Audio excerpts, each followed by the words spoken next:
लिया के चेहरे की मुस्कान पल भर में जम गई। उसने अविश्वास से सिर उठाया और उस शख्स को घूरने लगी जो ऊंचे मंच पर दिखाई दिया था। उसकी उंगलियां कसकर मुट्ठी में भींच गईं और आंखों में ठंडापन भर आया।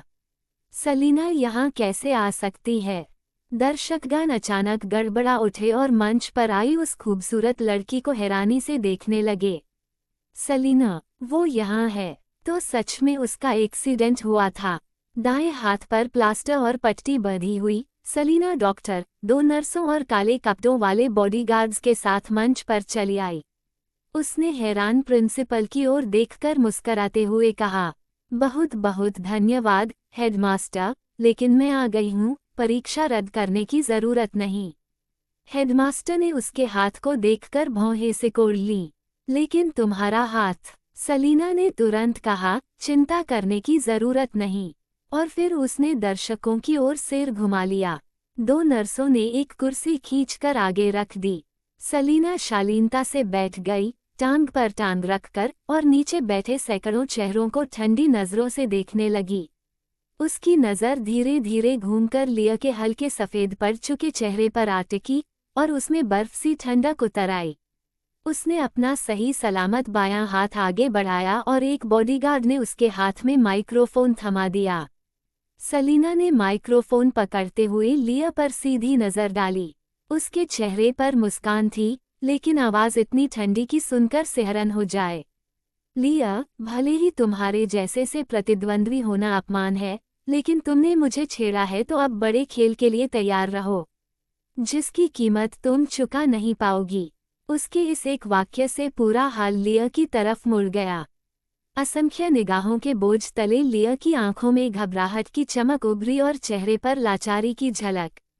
वह कांपती आवाज में बोली, सलीना, तुम क्या कह रही हो? मैं कुछ समझ नहीं पा रही। सलीना ने ठंडी हंसी के साथ सिर टेढ़ा किया। तुम जितना चाहो इनकार करो, लेकिन मैं गारंटी देती हूँ कि आज यहाँ खड़े होकर तुम जो भी कहोगी उसका पछतावा जिंदगी भर करोगी। अभी से मैं चाहती हूँ कि तुम और मौली पूरी हिम्मत के साथ सामने खड़ी रहो और बीच में बेहोश होकर या अचानक बीमार होकर तमाशा देखने वाले सबको निराश मत करना। वह रुकी, फिर हल्की सी मुस्कान के साथ बोली, हाँ, अगर तुम बेहोश भी हो जाओ या बीमार पड़ो तो भी फिक्र मत करो। मेरे पीछे खड़े ये तीनों फर्स्ट पीपल्स हॉस्पिटल के सबसे बेहतरीन आपातकालीन डॉक्टर हैं। तुम या मौली किसी भी बीमारी का बहाना बनाओ, ये बचा लेंगे। लिया का चेहरा पूरी तरह सफ़ेद पड़ गया और उसमें शर्मिंदगी की हल्की लकीर भी उभर आई। वह सलीना को बिना पलक झपकाए देखती रही। उसके दिल में बेचैनी बेकाबू होकर फैल रही थी। उसके मन में एक ही सवाल गूंज रहा था, सलीना का आत्मविश्वास आखिर आया कहाँ से? उसका हाथ तो घायल था और स्कूल आकर भी वो परीक्षा नहीं दे सकती थी, तो आखिर उसे इतनी हिम्मत कैसे मिली कि खुलेआम उससे भिड़ने आ गई? मौली गुस्से से कांप रही थी, उसकी आंखों में आग थी। वो चिल्लाए, सलीना, तुम्हारी हिम्मत कैसे हुई मुझे कोसने की? सलीना ने हल्की मुस्कान के साथ अपने लाल होंठ मोड़े। मैं तो बस तुम्हें पहले से याद दिला रही हूँ। आखिरकार लिया अपनी नाजुक तबीयत के लिए जानी जाती है। हर बार जब वो खुद मेरे पास आती है तो या तो बेहोश हो जाती है या गिर पड़ती है। ये क्लास 10 के क्लासरूम में कई बार हुआ है। 50 से ज़्यादा लोग उस बड़े ड्रामे को देख भी चुके हैं और उसमें शामिल भी रहे हैं। फिर मैं कैसे सावधान न रहूं? उसने ठंडी और व्यंग्य भरी निगाहों से लिया को देखा। उसकी नज़र बर्फ जैसी ठंडी थी। आज भले ही मैं उससे दूर खड़ी हूँ, लेकिन मैं यहाँ हूँ। अगर वह फिर बेहोश हो जाए या गलती से गिर जाए और फिर मुझे ही दोषी ठहराया जाए, तो इससे बचने के लिए डॉक्टर को पास रखना तो जरूरी था, है न? क्लास 10 के सभी छात्र शर्म से सिर झुकाए खड़े थे, क्योंकि सबके सामने उन पर उंगली उठ रही थी। डोमिनिक ने लिया की तरफ देखा और उसकी आंखों में जटिलता की एक चमक गुजरी। उसे यह सोचकर झटका लगा कि ये वाकई बार बार होने वाली घटना थी। अब तक तो सबको लगता था कि सलीना लिया को परेशान करती है, लेकिन सलीना की ये बात सुनकर मामला अलग ही नजर आ रहा था। बाकी क्लासों के छात्र भी ये सुनकर हैरान थे। कमाल है, क्या इन छात्रों के पास दिमाग नहीं है? WTF, किसी ने इसका खंडन तक नहीं किया। क्या ये सच है? यकीन नहीं होता। अब मुझे समझ आया कि साइकियाट्रिस्ट ने क्यों कहा कि इनके दिमाग में दिक्कत है। सच में ये बीमार लगते हैं। लिया ने ऊंची आवाज में गुस्से से कहा, सलीना, हमारे बीच की दुश्मनी मेरी तुम पर उधार है, लेकिन इसका ये मतलब नहीं कि तुम सबके सामने ऐसी उलझी हुई बातें करके गलतफहमी फैलाओ। सलीना हल्के से मुस्कुराई। मैंने डॉक्टर सिर्फ इसलिए बुलाए हैं ताकि आज वो तमाशा फिर न हो। इसमें गुस्से की क्या बात है? अगर तुम चाहती हो कि लोग गलत न समझें, तो आज सीधा खड़ी रहो और गिरना मत। और हाँ, हर बार तुम सही वक्त पर ही गिरी हो, ये तो सबके सामने है, इससे इनकार नहीं कर सकती, है ना? लिया का चेहरा लाल हो गया, उसकी आंखों में नमी उभर आई और उसने सिर झुका लिया, जैसे आंसुओं को रोक रही हो। सलीना, मुद्दा मत बदलो। पीले बालों वाला लड़का, जिसने सबसे पहले चिल्लाया था, अहंकारी लहजे में बोला। कौन जानता है तुम्हारी ये चोट सच भी है या नहीं? और वो भी तुम्हारा दायां हाथ। कौन कह सकता है कि ये तुमने जानबूझकर नहीं किया? एक ऐसे का एक्सीडेंट का बहाना बनाकर, जो सच है या नहीं, कोई नहीं जानता। तुम लोगों की सिंपैथी लेना चाहती हो और जबरदस्ती अपना नाम साफ करना चाहती हो। क्या हम सब बेवकूफ़ हैं? सलीना की ठंडी आंखें आखिरकार लिया से हटकर उस पीले बालों वाले लड़के पर टिकीं। उसकी नज़र और भी अंधेरी और सर्द हो गई, और होठों पर हल्की मुस्कान आई। मेरे पास खड़े ये सभी डॉक्टर क्रिफिया के फर्स्ट हॉस्पिटल के एग्जामिनेशन डिपार्टमेंट के हैं, और क्रिफिया यूनिवर्सिटी के सिक्योरिटी गार्ड सब गवाही देंगे कि मुझे सचमुच कार ने टक्कर मारी थी। इतने सारे गवाह और हॉस्पिटल की रिपोर्ट भी तुम्हें ये साबित करने के लिए काफ़ी नहीं है कि मेरी चोट सच है। पीले बालों वाले लड़के ने गुस्से में फिर से बोलने की कोशिश की, लेकिन सलीना के पीछे खड़े डॉक्टर ने उसे डांटते हुए कहा, बस करो, तुम्हारी इस बेहुदी जुबान की वजह से ये लड़की ठीक से ठीक भी नहीं हो पाई। एग्जामिनेशन खत्म होते ही ये अस्पताल से सीधे स्कूल आई, और अब भी तुम्हारे बेहुदे सवालों का सामना कर रही है। क्या तुम अंधे हो, नहीं देख पा रहे कि ये एक घायल और कार एक्सीडेंट से डरी हुई लड़की है? वह व्यंग्य से हंसा। ऐसे समय में भी तुम एक घायल इंसान पर शक कर रहे हो? तुम्हारे अंदर जरा भी इंसानियत और करुणा नहीं है क्या? डॉक्टर के गुस्से में बोलते ही पूरा हॉल खामोश हो गया। सलीना ने हल्की मुस्कान के साथ कहा, डॉक्टर लिन, आप नाराज मत हो। आखिरकार दुनिया में हर तरह के लोग होते हैं। ऐसे गंदे दिमाग वाले जंगली लोग, जो सिर्फ अपनी जुबान से खुद को बड़ा दिखाना चाहते हैं, उन्हें सबसे अच्छा सबक यही मिलता है कि वे अपनी नालायकी और अज्ञानता को समझें। और आखिर में, उनके पास अपने घटिया वजूद को बढ़ाने का एक ही तरीका रह जाता है, अपनी जुबान। पीले बालों वाला लड़का अपमानित होकर गुस्से से चिल्लाया, शिट, तुम बदतमीज, बेवकूफ, पागल, मेरी हिम्मत कैसे हुई तुम्हें मुझे नीचा दिखाने की? युवक की बात यहीं आकर थम गई। ऊंचे मंच से अचानक तेजी से कुछ नीचे आया और सीधा उसके मुंह पर जाकर लगा। जोरदार ठप की आवाज के साथ युवक चीखते हुए गिर पड़ा, मुंह से खून बहता हुआ जमीन पर तड़पने लगा और उसके कुछ खून से सने दांत बाहर निकल गए। अचानक हुए इस नज़ारे से सब लोग दंग रह गए। जब सबने उस दिशा में देखा जहां युवक गिरा था, तो जमीन पर एक जला सा काला माइक्रोफोन पड़ा था। पूरे हॉल में सिर्फ एक ही व्यक्ति थी जिसके हाथ में माइक्रोफोन था। तुरंत ही सबकी नज़रें एक साथ सलीना की ओर घूम गईं। सलीना का चेहरा अब भी शालीन था। उसने अपनी घनी काली लंबी बालों की लटों को पीछे किया, होठों पर एक चमकती मुस्कान लाते हुए हाथ आगे बढ़ाया। मुझे एक और माइक्रोफोन लाकर दीजिए। सबसे पास खड़े शिक्षक ने, जाने क्यों, उसकी नज़रें मिलते ही अनायासी मेज से नया माइक्रोफोन उठाकर उसके हाथ में दे दिया। सलीना ने माइक्रोफोन थामते हुए मंच की ओर ठंडी निगाह डाली। उसकी आंखों में जैसे अंधेरी आभा झलक रही थी। सिर्फ इसलिए कि मेरा स्वभाव अच्छा है, इसका मतलब यह नहीं कि मैं गालियां और अपमान बर्दाश्त करूं। अगर मैंने फिर एक भी घटिया शब्द सुना तो सिर्फ दांत टूटने की नौबत नहीं होगी। उससे अचानक निकली हुई आभा ने सबको सिहरन में डाल दिया। पूरा माहौल भयानक खामोशी से भर गया। मंच से यहाँ तक इतने लोगों के बीच से इतनी सटीक निशाना लगाना कोई साधारण बात नहीं थी। ऊपर से सलीना का दायां हाथ घायल था और अब वह सिर्फ बाएं हाथ का इस्तेमाल कर सकती थी। इसके बावजूद इतनी सटीकता चौंकाने वाली थी। जो लोग उसके पास खड़े थे वे सहज ही पीछे हटने लगे। सलीना, तुम चाहती क्या हो? किसी को मत मारना वरना हम पुलिस को बुलाएंगे। ये हद हो गई। तुम किसी को ऐसे कैसे मार सकती हो? सलीना ने उन डरी और सन आंखों को जैसे देखा ही नहीं। उसकी निगाह बर्फ जैसी ठंडी और व्यंग्य से भरी थी। वह मुस्कुराई, हाथ खुजला रहा था। गलती से फेंक दिया।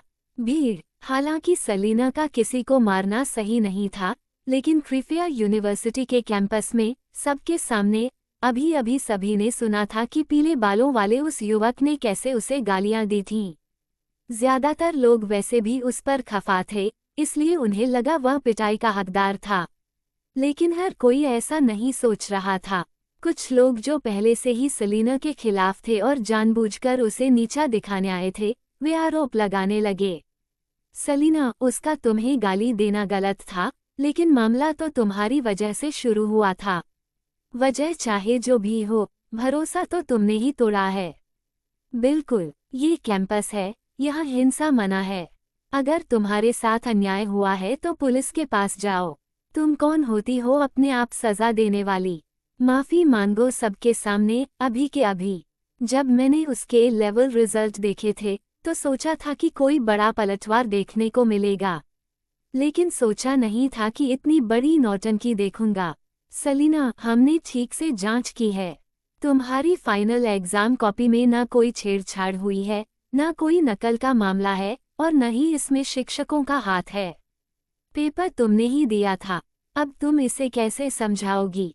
कैसे समझाएगी? इसमें कोई ताकत नहीं है, लेकिन हर बार घटिया तरीके से अपना नाम साफ करने की कोशिश करती है। अब ये बात छुप नहीं सकती तो नकली एक्सीडेंट करके सहानुभूति लेना चाहती है। इसका चरित्र ही घटिया है। मेरे हिसाब से तो नकल का मामला सच है, वरना फाइनल एग्जाम उसने उस हालत में कैसे दिया? ये क्रिफिया यूनिवर्सिटी की बदनामी है। इसे शर्म भी नहीं आती कि अब तक यहाँ खड़ी है। निकलो यहाँ से, क्रिफिया यूनिवर्सिटी से बाहर निकलो, बाहर निकलो। युवक की बात खत्म होते ही धड़ाम एक और माइक्रोफोन जोर से उड़ा और सीधे उस इंसान के चेहरे पर लगा जिसने अभी अभी आखिरी बात कही थी। वो आदमी मुंह और नाक पकड़कर पीछे की ओर गिर पड़ा। उसके आसपास खड़े लोग चीख उठे और फिर से पूरा शोर शराबा और गालियां मानो हवा में गायब हो गईं। सबकी आंखें फटी रह गईं। वे अविश्वास से सलीना को देखने लगे। क्या उसे पता नहीं कि वो फिर से सबके गुस्से को भड़का रही है? सलीना ठंडी हंसी हंसी, अहंकारी और बर्फ जैसी ठंडी। तुम अपनी मुहिम जारी रख सकते हो, लेकिन याद रखना मेरे कानों तक एक भी गाली नहीं पहुंचनी चाहिए। कॉलेज में इतने माइक्रोफोन नहीं हैं कि मैं बार बार बर्बाद करूं। अगली बार अगर किसी ने बकवास की। उसने हल्का सा सिर झुकाकर अपने चारों ओर खड़े काले कपड़ों वाले बॉडीगार्ड्स की ओर देखा और हंस दी। उसकी आवाज पूरे हाल में गूंज उठी। सीधे घूंसा मारना, बस इतना ध्यान रखना कि जान से मत मारना। काले कपड़ों में खड़े उन ताकतवर बॉडीगार्ड्स ने ठंडी नज़र से भीड़ में शोर मचाने वालों की ओर देखा। सबसे आगे खड़े बॉडीगार्ड ने कहा, लेडी सलीना, चिंता मत कीजिए। जो भी आपकी बेइज्जती करेगा, हम किसी को नहीं छोड़ेंगे। ये सुनते ही जो लोग अभी तक जोर जोर से चिल्ला रहे थे, उनके चेहरे पीले पड़ गए। अकेली सलीना से तो वे इतने डरे नहीं थे, लेकिन इन बॉडीगार्ड्स से, जिनका रूप ही डर पैदा कर रहा था, अब किसी की हिम्मत नहीं थी ज्यादा बोलने की। कौन गारंटी देता कि अगली बार बॉडीगार्ड का घूंसा उनके चेहरे पर न पड़े? क्या उन्होंने जमीन पर पड़े पीले बालों वाले उस युवक को नहीं देखा था, जो खून से लथपथ और सफेद चेहरा लिए अब तक उठ नहीं पाया था? सलीना के अचानक आए हिंसक दमन ने पूरे हालात को एक पल में शांत कर दिया। अब कोई भी बिना सोचे समझे शोर मचाने की हिम्मत नहीं कर रहा था। लिया ने सिर झुका लिया और मन ही मन गुस्से से दांत पीसने लगी। उसे पता था कि एक पढ़ा लिखा छात्र अगर किसी सड़क छाप गुंडे जैसी लड़की से भिड़े तो वो रोकर हार मान जाएगा। एहतियातन उसने कुछ लोगों को रिश्वत देकर सलीना के खिलाफ खड़ा किया था, लेकिन उसने कभी सोचा भी नहीं था कि सलीना बहस या सफाई देने के बजाय इतनी हिम्मती और हावी हो जाएगी। कमबख्त सलीना, ये कब से इतनी बेखौफ हो गई? जैसे ही माहौल शांत हुआ, सलीना ने एक ठंडी मुस्कान दी। गाली गलौच पूरी हो गई। तो अब क्या तुम सब मुझे शांति से सुन सकते हो? सबसे आगे खड़े मीडिया के व्यक्ति ने कैमरा थामे उसकी आंखों में घूरते हुए पूछा। सलीना, आपने कहा था कि आपका कार एक्सीडेंट हुआ था और आप परीक्षा नहीं दे पाईं, क्या ये सच है? सलीना ने लापरवाही से सिर हिलाया। हाँ, कार एक्सीडेंट सच है, रिपोर्टर ने कहा। हम आपको शक करना नहीं चाहते, लेकिन सलीना, आपने सबका वक्त बर्बाद किया और अपने ए लेवल रिजल्ट की वजह से अधिकांश लोगों को निराश किया। फिर भी हम आप पर भरोसा करके यहाँ आए थे कि आपको इंसाफ मिलता देखेंगे। लेकिन ये कार एक्सीडेंट की कहानी बहुत निराशाजनक है। सलीना ने अपनी पलकों को झुका लिया और चुपचाप अपनी उंगलियों को देखा।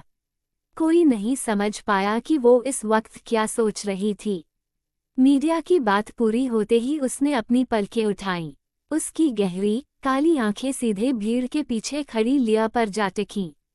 लिया शांत खड़ी थी, जैसे सलीना की बेबसी और शर्मिंदगी का मजा ले रही हो। उसे कुछ कहने की जरूरत नहीं थी, बहुत से लोग खुद ही सलीना के दिल में खंजर घोंप रहे थे। आज अगर सलीना ने सबके भरोसे को तोड़ दिया तो वो जिंदगी भर दोबारा उठ नहीं पाएगी। यही सोचते हुए लिया ने देखा कि ऊंचे मंच पर खड़ी सलीना उसकी ओर मुस्कराई। उस मुस्कान को बयान करना मुश्किल था, मानो कोई बादशाह किसी मस्खरे को देख रहा हो। फिर सलीना ने धीरे धीरे कहा, लेकिन उसकी आवाज़ पूरे हाल में गूंज उठी, हर किसी को चौंका गई। किसने कहा कि मैं? पूरा हॉल एक बार फिर से शांत हो गया। सबकी निगाहें मशाल की तरह सलीना पर टिक गईं, मानो वे समझ ही नहीं पा रहे थे कि उसका मतलब क्या है। लिया की पलकें जोर से फड़कीं और उसका चेहरा सतर्कता से भर गया। सलीना की नज़रें उसके चेहरे पर टिकीं, आंखों में हल्की सी घृणा और चेहरे पर उपहास की झलक। शुरू से लेकर अब तक ये सब तुम लोग ही एक तरफा चिल्ला रहे हो कि मैं परीक्षा छोड़ने वाली हूँ। मैं तो सिर्फ एक्सीडेंट की वजह से लेट हुई थी। क्या मैंने या मेरे स्कूल या शिक्षकों ने एक भी शब्द कहा कि मैं परीक्षा छोड़ दूंगी? भीड़ की आंखें फैल गईं। जब उन्होंने ध्यान से सोचा तो सबके चेहरों पर शर्मिंदगी और पछतावा झलकने लगा। सच ही तो था, न तो सलीना और न ही क्रिफिया यूनिवर्सिटी ने कभी यह कहा था कि वह आज की परीक्षा छोड़ने वाली है। बस इंटरनेट पर उस स्टूडेंट सी के बहकावे में आकर सबने पहले ही मान लिया था कि सलीना एक्सीडेंट का बहाना बनाकर परीक्षा से बच जाएगी। जो भीड़ अभी थोड़ी देर पहले जोर जोर से चिल्ला रही थी, वह अब खामोश हो गई और सब खाली खाली नजरों से एक दूसरे को देखने लगे। सलीना ने अपनी आंखें उठाकर लिया को देखा। उसकी ठंडी और घमंडी नज़र से लिया का दिल कांप उठा, लेकिन उसने यह नहीं सोचा कि घायल दाहिने हाथ वाली सलीना सच में परीक्षा पास कर पाएगी। वह बचपन से उसके साथ बड़ी हुई थी और जानती थी कि सलीना लेफ्ट हैंडेड नहीं है, लिहाजा आज वह पेपर लिख ही नहीं पाएगी। उसने खुद को तसल्ली दी कि जब तक सलीना परीक्षा पास नहीं कर पाती, तब तक वह आज चाहे जितना भी कह ले, हकीकत यही रहेगी कि वो मजाक बनकर रह जाएगी। इसलिए लिया वहीं खड़ी रही, अपनी कमर सीधी की और बिना झिझके सलीना की नज़र का सामना किया। मीडिया, जो अभी कुछ देर पहले चुप था, अचानक उत्साहित हो गया और सबकी ओर से वही सवाल पूछ बैठा जो सबके दिल में था। लेकिन सलीना, जब तुम्हारा दाहिना हाथ घायल है तो तुम परीक्षा कैसे दोगी? या फिर तुम्हारी चोट उतनी गंभीर नहीं है? ये सवाल काफी नर्म लहजे में पूछा गया था, लेकिन अब कोई भी मूर्खतापूर्ण ढंग से यह कहने की हिम्मत नहीं कर रहा था कि उसकी चोट नकली है। आखिरकार सलीना के बगल में खड़ा डॉक्टर भी कम गुस्सैल नहीं था, और पहले जो हो चुका था उसके बाद तो लिया द्वारा खरीदे गए लोग भी ज्यादा शोर मचाने की हिम्मत नहीं जुटा पा रहे थे। सलीना ने ठंडी आंखों से उपहास भरी मुस्कान के साथ कहा, मुझे समझ नहीं आता कि क्या तुम्हारी नज़रों में दाहिने हाथ के बिना इंसान सचमुच किसी काम का नहीं होता। ये तो बस एक छोटी सी परीक्षा है और तुम लोग मेरे घायल हाथ को पकड़कर सब कुछ तय कर रहे हो। इंसान इतने मूर्ख कैसे हो सकते हैं? लिया का चेहरा गुस्से से सफ़ेद पड़ गया। इतनी बड़ी भीड़ के सामने किसी लड़की द्वारा इस तरह व्यंग्य सुनना कुछ लोगों को शर्मिंदगी भरा लगा। लेकिन ज्यादा लोगों को ये बात चुभ गई और वे चिढ़ और गुस्से से भर उठे। सलीना, तुम्हारा असली मतलब क्या है? बड़ी बड़ी बातें करने वाली है। मैं देखना चाहता हूँ कि जो अपने दाहिने हाथ का इस्तेमाल ही नहीं कर सकती, वह आज परीक्षा कैसे देगी। अगर उसके पहले के रिजल्ट न होते तो मैं भी यकीन कर लेता कि वह सच में आत्मविश्वासी है। पूरे हाल में फैली फुसफुसाहट को नज़रअंदाज करते हुए सलीना ने अपनी फीकी और ठंडी निगाहें लिया पर टिका दी। उसकी आंखों में हमेशा सी आलस झलकती थी। वो सच में इतनी ताकत नहीं जुटा पाती थी कि किसी ऐसी इंसान से मुकाबला करे जो सिर्फ चालबाजियों और साजिशों पर जीती हो। लेकिन अगर लिया उसे चोट पहुंचाने की हिम्मत करती है तो सलीना की इज्जत के लिए आज उसे एक परत उतारनी ही पड़ेगी। लिया, तुम हमेशा मुझे नीचा समझती रही हो क्योंकि तुम्हें लगता है कि मेरे पास कोई ताकत नहीं है। मैं तुम्हारी गंदी चालें और खेल नहीं खेल सकती। तुम सोचती हो कि अपनी घिनौनी सोच और गंदे चरित्र से सब कुछ जीत चुकी हो। तो आज अपनी आंखें खोलकर साफ देख लो, असली ताकतवर इंसान के लिए तुम्हारे जैसे बदबूदार कीड़े को रौंदकर मिटा देना कितना आसान है। लिया का चेहरा सफ़ेद पड़ गया और वो कांपने लगी। सलीना के अचानक सीधे वार का सामना करते हुए उसने होंठ काटे और कर्कश आवाज में कहा, सलीना, तुम्हारा मतलब क्या है? मैं तो आज यहाँ सिर्फ। लेकिन उससे पहले कि वह अपनी बनावटी सिसकियां पूरी कर पाती, सलीना ने उसे बीच में ही रोक दिया। उसकी मुलायम लेकिन गूंजती हुई आवाज पूरे हॉल में गड़गड़ाहट की तरह गूंजी। मैं, सलीना रिडल, आज यहाँ क्रिफिया यूनिवर्सिटी के सभी टीचर्स और स्टूडेंट्स को चुनौती देती हूँ। यूनिवर्सिटी के असली ज्ञान पर आधारित किसी भी सवाल में अगर मुझसे एक भी गलती हुई तो वो मेरी हार होगी। वाह, चाहे वो दर्शक हो या टीवी पर लाइव देख रहे लोग, इन शब्दों ने सबके दिलों को झकझोर दिया, जैसे नसों में बिजली दौड़ गई हो। पूरे हॉल में एक झटके में सन्नाटा छा गया। क्रिफिया यूनिवर्सिटी के शिक्षक भी हैरान रह गए। प्रिंसिपल घबरा गए और धीमी आवाज में समझाने लगे, सलीना, इतना आवेश में मत आओ, हम सबूत ढूंढ सकते हैं।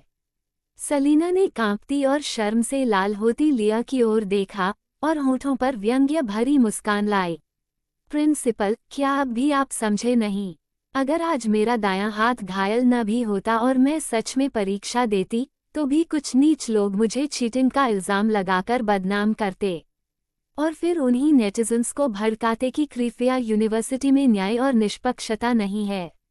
ऐसे घटिया लोगों का सबसे सही इलाज यही है कि अपनी ताकत से उन्हें पूरी तरह मिट्टी में मिला दिया जाए, ताकि वो सब कीचड़ में पड़े रहें और मैं बादलों से ऊपर खड़ी रहूं और उन्हें उस हकीकत को मानना पड़े जिसे वो चाहकर भी नहीं मानते कि इस दुनिया में सबसे डरावनी चीज़ है ताकत। मैं चाहती हूँ कि आज इस स्कूल से बाहर निकलते ही पूरे शहर में कोई यह कहने की हिम्मत न करे कि सलीना ने चीटिंग की। इंटरनेट पर कोई दोबारा यह अफवाह न फैला सके। अगर कोई स्पैमर ऐसा कहे तो लाखों ईमानदार और निष्पक्ष नेटिजन्स उन्हें डुबो दें। मैं चाहती हूँ कि जिन्होंने मुझे बदनाम किया वो इंटरनेट मार्केटर्स हमेशा के लिए चुप हो जाएं और कभी मुंह न खोलें। मैं न्याय चाहती हूँ, मैं सम्मान चाहती हूँ और जिन्होंने मुझे बदनाम किया और चालें चली, उन्हें उनके कर्मों की सज़ा मिले। क्रिफिया यूनिवर्सिटी ने मुझे ये अवसर दिया है तो मैं अपनी चीटर जैसी बदनामी को पूरी तरह मिटाना चाहती हूँ। पूरा हाल एकदम मृतप्राय सन्नाटे में डूब गया। सलीना ने घृणा से लिया के घबराए और पीले चेहरे को देखा। ये औरत हमेशा सोचती थी कि वो सलीना से ज्यादा समझदार और बेहतर है। वो जिद्दी थी कि सारी अच्छी और खूबसूरत चीजें सिर्फ उसी की होनी चाहिए। सलीना के पास अगर कुछ भी उससे बेहतर होता तो वह किसी भी हद तक जाकर उसे छीनने की कोशिश करती। लेकिन आज सलीना उसे ये एहसास दिलाना चाहती थी कि वो जो भी छीन पाएगी वो सिर्फ कचरा होगा। क्योंकि सलीना की असली खूबसूरती और उपलब्धियां वो कभी अपनी जिंदगी में छीन ही नहीं पाएगी। डोमिनिक ने ऊंचे मंच पर खड़ी खूबसूरत और बेखौफ सलीना को देखा और खोसा गया। उसकी यादों में तो सलीना हमेशा डरपोक और मासूम लगती थी। कब वो लड़की जो चुपचाप उसके पीछे चलती रहती थी इतनी अजनबी और चमकदार हो गई। झटके के बावजूद डोमिनिक अब भी यही चाहता था कि सलीना असफल हो जाए, क्योंकि अगर वह चीटिंग का दाग साफ करने में सफल हो गई तो इसका मतलब होगा कि लिया और एंजी समेत सभी लोग जो इस घटना में शामिल थे उनकी पूरी तरह और सख्ती से जांच होगी और उन्हें दंडित किया जाएगा। और सलीना की उत्कृष्टता तथा एंजी की नीचता के कारण वॉल्सन परिवार की प्रतिष्ठा को भी गहरा धक्का लगेगा। टैलन एक कोने में खड़ा चुपचाप मंच पर मौजूद सलीना को देख रहा था।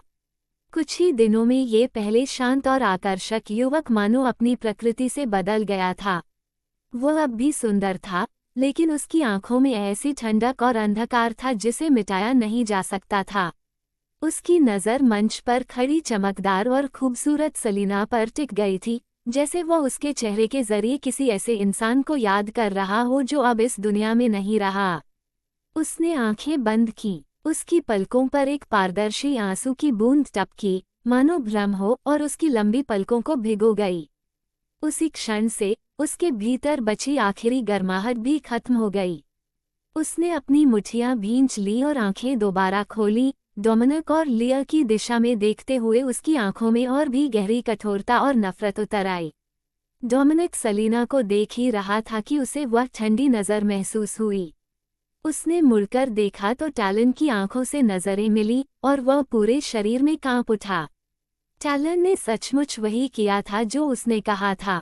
पिछले कुछ दिनों से वह रोज वॉल्सन परिवार लौट रहा था सिरिल से मिलने, और साफ संकेत दे रहा था कि वह परिवार प्रमुख की कुर्सी के लिए प्रतिस्पर्धा करना चाहता है। ये सोचकर डोमिनिक का चेहरा ठंडा पड़ गया। ये सिर्फ सत्ता के लिए लड़ाई नहीं थी, बल्कि टैलन उससे सलीना के लिए भी लड़ रहा था। उसे हमेशा पता था कि टैलन को सलीना पसंद है, लेकिन उसने कभी इसे गंभीरता से नहीं लिया था। उसे तो हमेशा लगता था कि सलीना के लिए उसे नापसंद करना नामुमकिन है।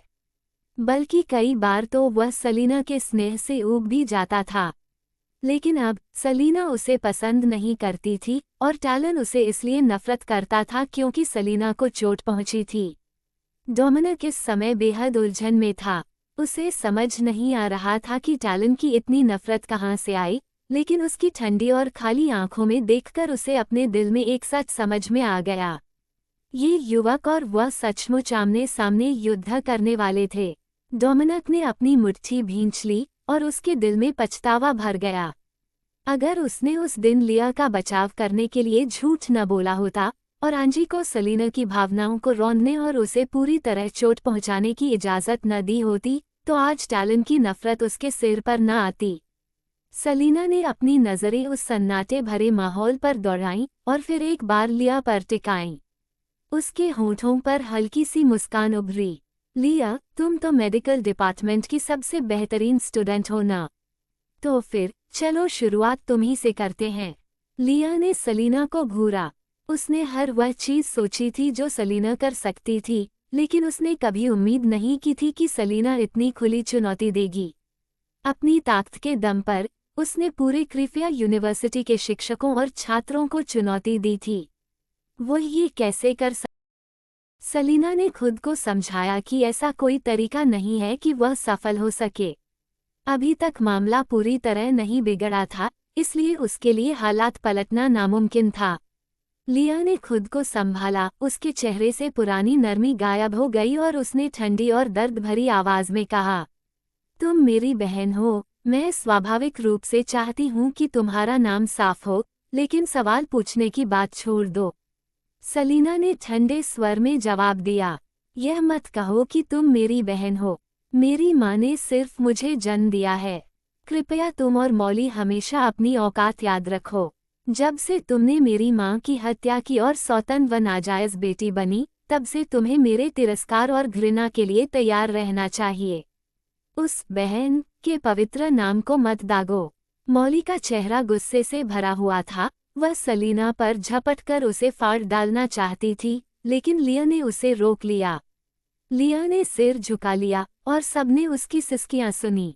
माँ, सलीना सही कह रही है, हम इसके लायक नहीं हैं। कुछ लोगों को लगा कि सलीना हद से आगे बढ़ गई है और वे नाराज हो उठे। क्या सलीना ज्यादा नहीं कर रही? लिया तो निर्दोष है। लेकिन जैसे ही ये आवाजें उठीं, तुरंत ही असंख्य तर्क वितर्कों में दब गईं। मजाक है, लिया निर्दोष है। क्या सलीना अपनी मां को खोने की हकदार थी? वैसे मत सोचो जैसे क्लास 10 के वो छात्र जिन्हें ब्रेन वॉश कर दिया गया था। लिया सौतन और नाजायज बेटी बनकर ताकतवर बनी।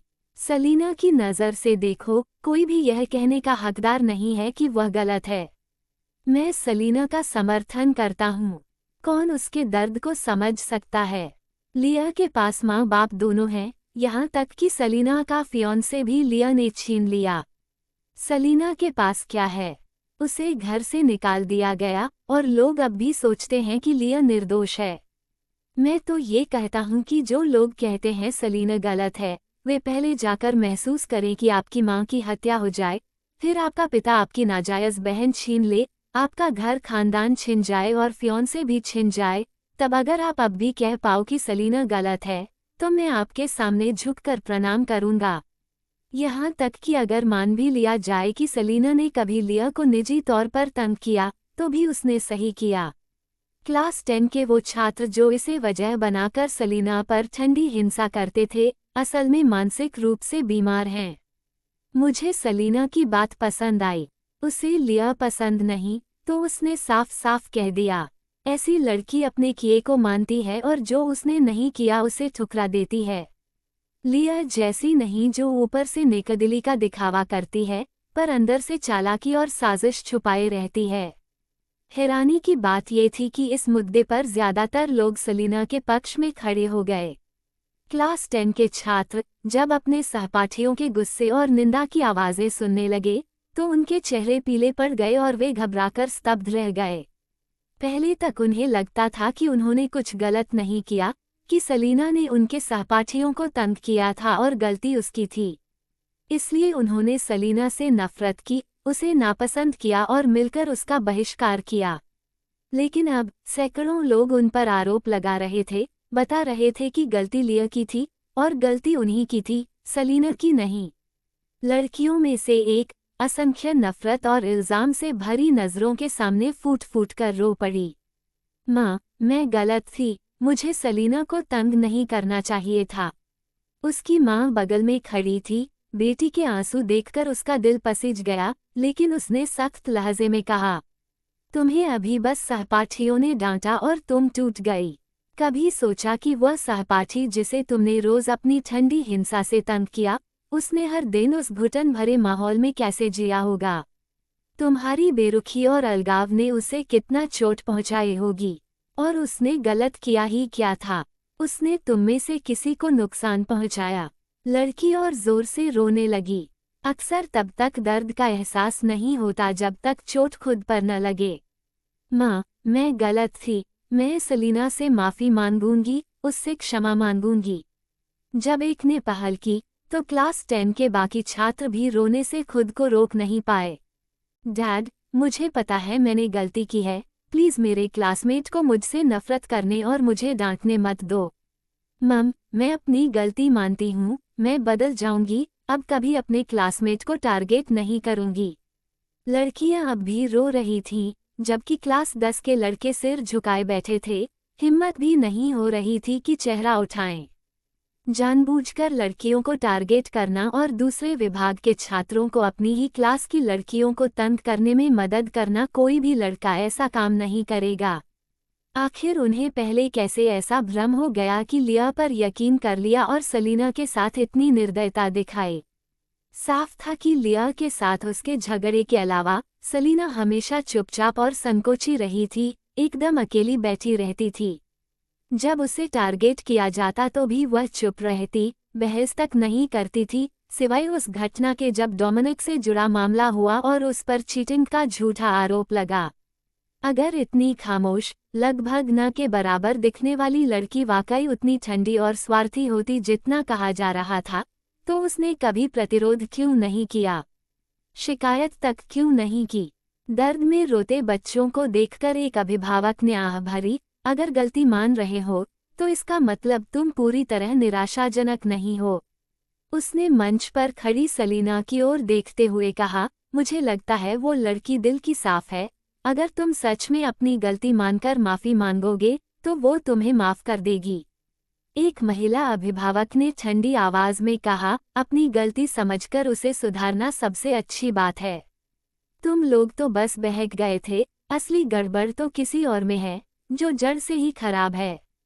हालांकि उसने नाम नहीं लिया, लेकिन लगभग सभी अभिभावकों की ठंडी और घृणा से भरी निगाहें लिया पर टिक गईं। मैं मानता हूं कि मेरा बच्चा गलत था, लेकिन मैं ये गंदी छुपी हुई सच्चाई उसके पास रहने नहीं दूंगा। इस मामले के बाद मैं प्रिंसिपल से कहूंगा कि लिया को दूसरी क्लास में भेज दें। हम तो बस आम लोग हैं, हमारे बच्चों का उसके जैसी नोबल लेडी के साथ रहना जरूरी नहीं। मैं भी साथ चलूंगी। मेरा बच्चा पहले ही एक बार गलत रास्ते पर चला गया है, मैं उसे दोबारा बर्बाद नहीं होने दूंगी। मैं भी जाऊंगा, हम सब साथ चलेंगे। लिया ने सिर झुका लिया, उसका पूरा शरीर कांप रहा था। उन सबकी निगाहें उसे सुई की तरह चुभ रही थीं। उसने कभी सोचा भी नहीं था कि एक दिन उसे भी सलीना जैसी स्थिति का सामना करना पड़ेगा। कभी सलीना को उसकी ही क्लास के छात्रों ने नज़रअंदाज किया और नफरत की थी, लेकिन आज पूरी स्कूल की नज़रें संदेह और घृणा से लिया पर टिकी थीं। अभिभावकों की ठंडी, नुकीली नज़रों से मानो उसके शरीर को छलनी करने की कोशिश हो रही हो। जब मौली गुस्से में भड़कने ही वाली थी, लिया ने उसे पकड़कर पीछे खींच लिया। उसकी नुकीली उंगलियों ने उसकी कलाई में गहरा निशान छोड़ दिया, ताकि वह बाहर जाकर किसी से बहस न कर पाए। लिया जानती थी कि इस वक्त चाहे वह कुछ भी कहे, कोई उस पर विश्वास नहीं करेगा। बेहतर था कि वह बिल्कुल बहस ही न करे। उसे यकीन था, अगर आज सलीना परीक्षा में फेल हो गई, तो आज जो अपमान वह सह रही है, सब वापस उसी पर पलट जाएगा। डोमिनिक उसके पास ही खड़ा था। वह स्वाभाविक रूप से अभिभावकों और छात्रों की ठंडी निगाहें लिया पर महसूस कर सकता था। उनमें गहरी घृणा और दूरी साफ झलक रही थी। वह लिया को चिंता से देख रहा था, लेकिन उसकी आंखों में हल्की उलझन थी। वो हमेशा लिया की तरफ से सोचता था और मानता था कि सलीना उसे तंग करती है। इसी वजह से वह सलीना से और दूर होता गया और धीरे धीरे उससे नफरत करने लगा। उसने कभी सच में यह नहीं सोचा कि असल पीड़ित सलीना ही थी। नहीं, कभी उसने सलीना पर दया भी की थी, लेकिन फिर उसने ये सोच लिया कि सलीना बहुत निर्दयी है, क्योंकि वह लिया से नफरत करती थी। जब वह रिडल परिवार में आई, वह मानता था कि सलीना अपनी स्थिति का फायदा उठाकर लिया को सताती है।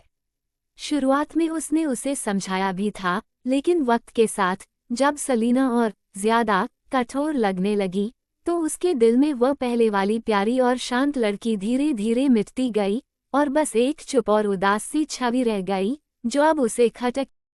अब ऊंचे मंच पर खड़ी सलीना बेहद खूबसूरत और आत्मविश्वासी लग रही थी, मानो उसने अपने बीते दिनों की उदासी और डर को पूरी तरह झाड़ फेंका हो और सबका ध्यान अपनी ओर खींच लिया हो। डोमिनिक ने गहरी सांस ली, उसके चेहरे पर फिर से ठंडापन और अहंकार लौट आया। वो इस वक्त लिया की मदद नहीं कर सकता था, क्योंकि ऐसा करना लोगों की नफरत और बढ़ा देता। आखिरकार सलीना के किए गए कामों को छोड़ भी दे, तो ये सच था कि उसने लिया के साथ धोखा किया था। हालांकि उसकी नज़र में ये सब उसके काबू से बाहर था और इसकी वजह सलीना थी।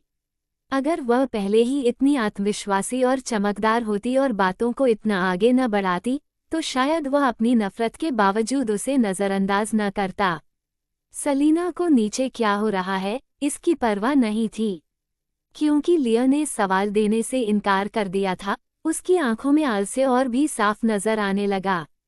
उसकी लंबी पलकें हल्की कांपी और उसकी नज़र मेडिकल विभाग के शिक्षकों पर पड़ी। उसने सिर थोड़ा तिरछा किया और मुस्कुराते हुए बोली, कई टीचर्स ने मुझे गंदगी, कचरा कहा, यहाँ तक कि मुझे सुअर जितना बेवकूफ़ बताया। तो फिर मुझे लगता है आप सबको पूरा भरोसा होगा कि मेरे सामने कोई मुश्किल सवाल रखेंगे। अब दोस्तों, उसने ठुड्डी उठाए और उनकी ओर इशारा किया, प्लीज़।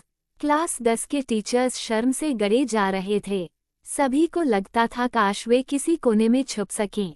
इस वक्त वे सीधे तूफान के बीच थे। मीडिया सामने खड़ा था, जो भी आगे आता वही निशाना बनता।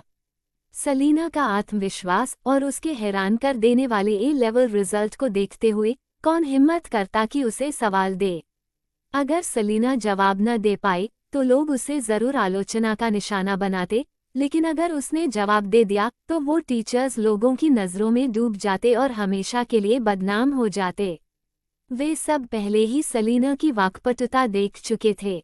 जब वह बहस करना चाहती तो उसे कोई हरा नहीं सकता था।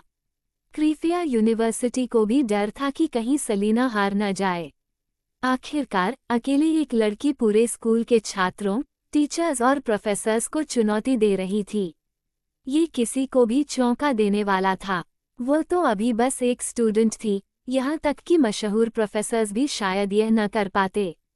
ऐसे में जब तक किसी को सलीना की पृष्ठभूमि का पता न हो, कोई भी पहला सवाल पूछने की हिम्मत नहीं करता। नीचे कुछ लोग सोच रहे थे कि सलीना बस बड़ी बड़ी बातें कर रही है, कुछ को लगा कि वो जानबूझकर ध्यान खींच रही है, लेकिन ज्यादा लोग उम्मीद से भरे थे। उन्हें लगा कि इतनी खूबसूरत लड़की वाकई कोई चमत्कार कर सकती है। लेकिन एक बात साफ थी, इस वक्त क्रीफिया में अनगिनत नजरें सलीना पर टिकी थीं, उत्साह, उम्मीद और थोड़ी सी तुच्छता के साथ। योजक चिन्ह, योजक चिन्ह, योजक चिन्ह। ओलिम्पस ग्रुप पब्लिक रिलेशन विभाग को ये बड़ी खबर मिली तो वे तुरंत अपने बॉस के दरवाजे पर दस्तक देने पहुंचे। लूक ने ये कुछ चौंका देने वाली खबर सुनी तो उसकी सुंदर आंखें सिकुड़ गईं, फिर उसने हाथ लहराते हुए कहा, अब भी खड़े क्यों हो? मीडिया विभाग को सूचना दो, सड़कों और मेट्रो में लगे सारे बड़े बड़े स्क्रीन हटा दो और उनकी जगह क्रीफिया यूनिवर्सिटी की लाइव ब्रॉडकास्ट लगाओ। पब्लिक रिलेशन विभाग के प्रमुख हकलाते हुए बोले, मिस्टर जॉर्डन, अगर सलीना असफल हो गई तो क्या यह एक नाकाम कोशिश नहीं बन जाएगी? अगर वह उस वक्त रो पड़ी तो क्या वाकई वह बॉस के गुस्से से बच पाएगा? लूक के होठों पर चमकती मुस्कान आ गई। वह असफल नहीं होगी। वह लड़की जिसे ओस्वाल्डो ने पसंद किया है, बादलों के ऊपर खड़े होने के लिए ही पैदा हुई है। एक क्रीफिया यूनिवर्सिटी जैसी जगह कभी भी ऐसी शान वाली फीनक्स को बांध नहीं सकती, बल्कि वह तो उसके लिए सिर्फ एक सीढ़ी साबित होगी।